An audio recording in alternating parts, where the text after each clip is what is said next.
Your channel Abhyakti PCS. दोस्तों, UP special paper 5 और 6 के लिए हमारे योद्धा बैच के अंतर्गत मेंस आंसर राइटिंग कराई जा रही थी। इसमें हम ये देखते हैं कि एक बेस्ट आंसर कैसे लिख सकते हैं, कैसे उस बेस्ट आंसर को फ्रेम कर सकते हैं। ठीक है, इसी संदर्भ में एक टेस्ट भी हुआ था, टेस्ट नंबर 3, जिसमें हमने 5 क्वेश्चन दिए थे और ये क्वेश्चन नंबर 3 का डिस्कशन है। तो चलिए देखते हैं कैसे एक बेस्ट आंसर फ्रेम हो सकता है। ठीक है, चलिए। क्वेश्चन हमारा, इससे पहले 2 क्वेश्चन आपके इसके पहले वाले वीडियो में हो चुके हैं, तो अगर आपने नहीं देखे हैं तो आप देख सकते हैं। ठीक है, टेस्ट 3 का ये 3rd क्वेश्चन आपके सामने है स्क्रीन पे।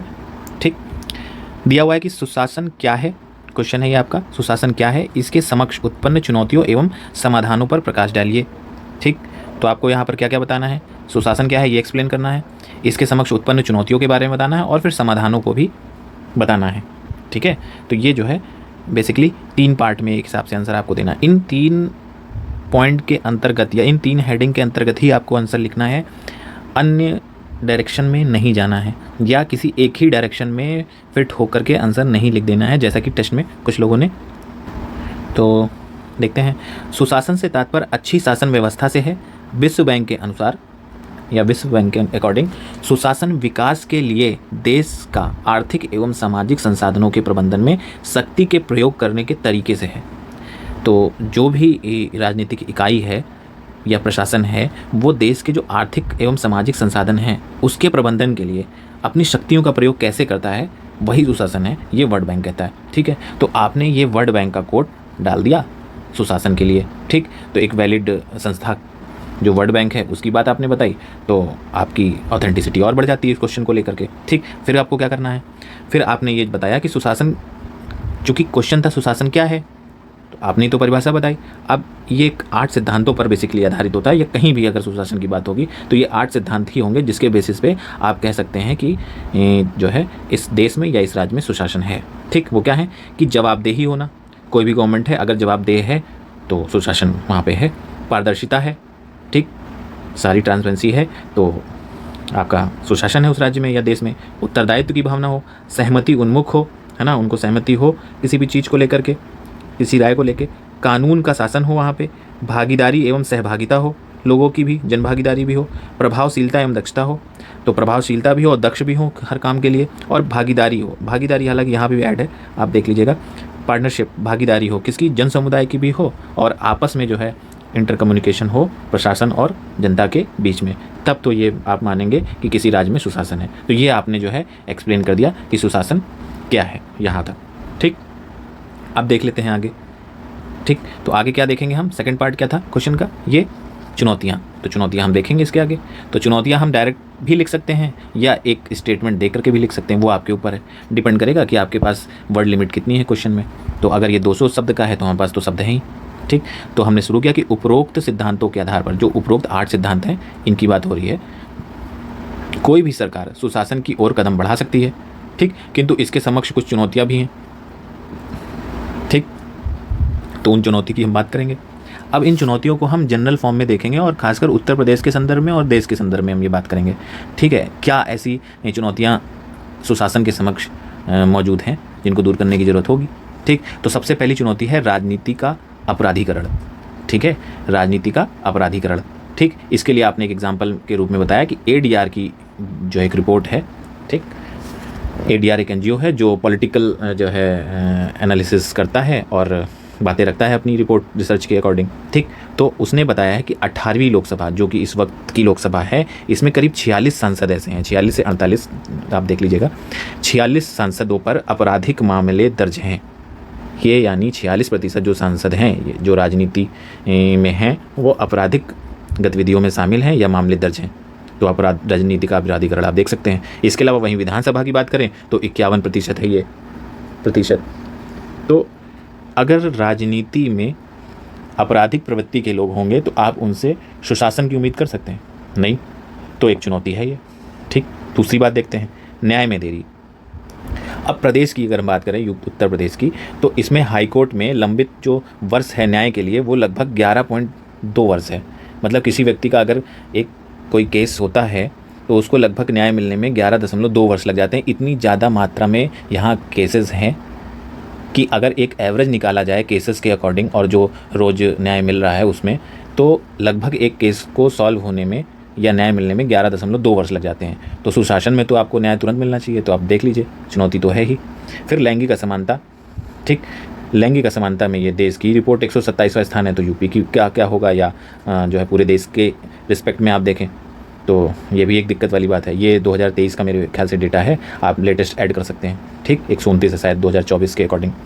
इसके अलावा क्या भ्रष्टाचार के मामले में देश का 93वां स्थान है। तो सुशासन के समक्ष भ्रष्टाचार, लैंगिक असमानता, न्याय में देरी, ये सारे ही मुद्दे हैं जो सुशासन के सिद्धांतों के विपरीत जाते हुए नजर आते हैं, ठीक। तो चुनौतियाँ तो हैं ही। नेक्स्ट देख लेते हैं कि गरीबी एवं शिक्षा। तो नीति आयोग की एक रिपोर्ट के अनुसार लगभग 29% गरीबी, और वही वो सेंसस की 2011 की बात करें तो 33% अशिक्षा। मतलब आप देख सकते हैं कि ये एक चुनौती तो है ही सुशासन के सामने। अगर अशिक्षित समाज होगा तो वो अपने अधिकारों के लिए लड़ कैसे पाएगा, तो ये तो है ही ना। तो ये आपके जो है चुनौतियाँ हो गई, ठीक। तो आपने चुनौतियों को ये पॉइंट वाइज बता दिया, इसमें आप अपने डेटा इंक्लूड कर सकते हैं, ठीक। अब दूसरा पार्ट क्या था कि समाधान पे हमें चर्चा करनी है। आपने सुशासन बता दिया, चुनौतियाँ बता दिया, अब समाधान की बारी है। तो समाधान क्या हो सकता है, इस पर हम चर्चा कर लेंगे। तो ये आपके सामने कुछ समाधान है, इन समाधानों को देख लेते हैं हम, ठीक। प्रेजेंटेशन आप देखते रहिएगा, ये आपके सामने खुद ही है, ठीक है। इसी तरीके से आपको अलग अलग जो है वेन डायग्राम का प्रयोग करके बताना है, या कभी कभी आपको पॉइंट वाइज भी बता देना है, या कहीं पैराग्राफ लगता है तो वो ऐड कर सकते हैं, ठीक है। तो समाधान में सबसे पहले RTI अधिनियम का प्रयोग करना, ठीक। जो RTI अधिनियम 2005 बना है उसके माध्यम से लोग जानकारी प्राप्त कर सकते हैं सरकारी जो है व्ययों की, या किसी भी योजनाओं के माध्यम से, या किसी तरह की कोई सरकारी जो क्रियाएं हैं, ठीक। तो इसका प्रयोग उचित रूप से, ठीक। लोकवाणी परियोजना उत्तर प्रदेश की, ठीक। इसमें शिकायतकर्ता शिकायत दर्ज कर सकता है और अपनी शिकायतों का समाधान पा सकता है। तो एक ये इनकी एक परियोजना है यूपी गवर्नमेंट की। इसके अलावा पुलिस सुधार, जैसे यूपी में कमिश्नरेट प्रणाली है लगभग वही 6 से 7 जो है ज़िलों में। तो इस सिस्टम में आप जानते ही हैं कि जो आपके पुलिस कमिश्नर होते हैं उनके पास बहुत से अधिकार आ जाते हैं, है ना। तो ये दूसरा मॉरल पुलिसिंग, तो ये पुलिस सुधार में ये सब चीज़ें देख सकते हैं, ठीक।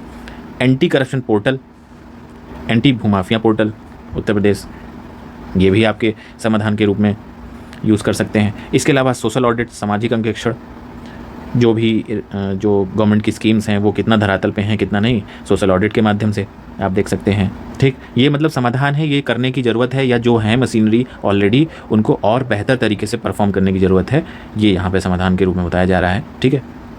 इसके अलावा लोकायुक्त का जो गठन हुआ, ठीक, उच्च अधिकारी जो होते हैं हमारे, उनको भ्रष्टाचार में जो है नकेल कसने के लिए इसका गठन किया गया। तो एक ये भी बॉडी हमारे पास कॉन्स्टिट्यूशनल एक हिसाब से विधिक बॉडी है, ठीक। इसके अलावा क्या है, मिशन शक्ति जैसी योजनाएं महिला सशक्तिकरण के लिए, सिटीजन चार्टर, प्रत्येक विभाग में लोगों को जानकारी हो कि उनके लिए जो योजनाएं हैं, सुविधाएं हैं, नियम क्या हैं उनको पता हो, तो सिटीजन चार्टर का प्रयोग करना।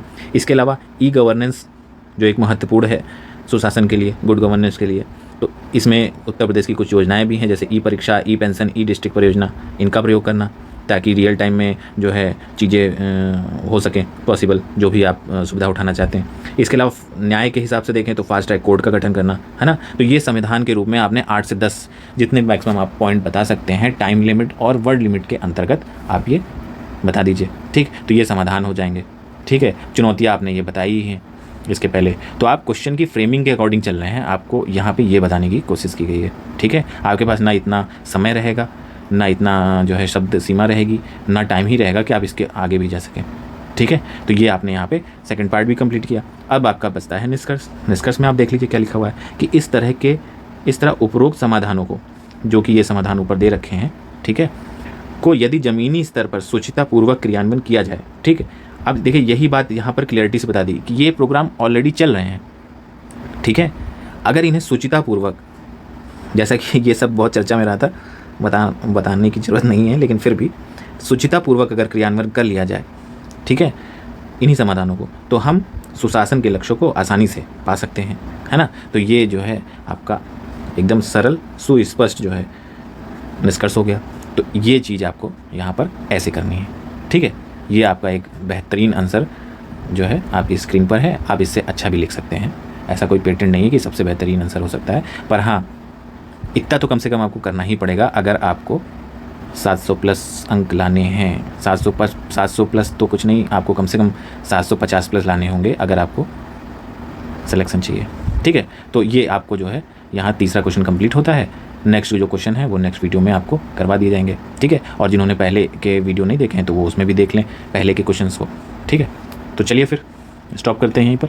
Thank you so much. जय हिंद।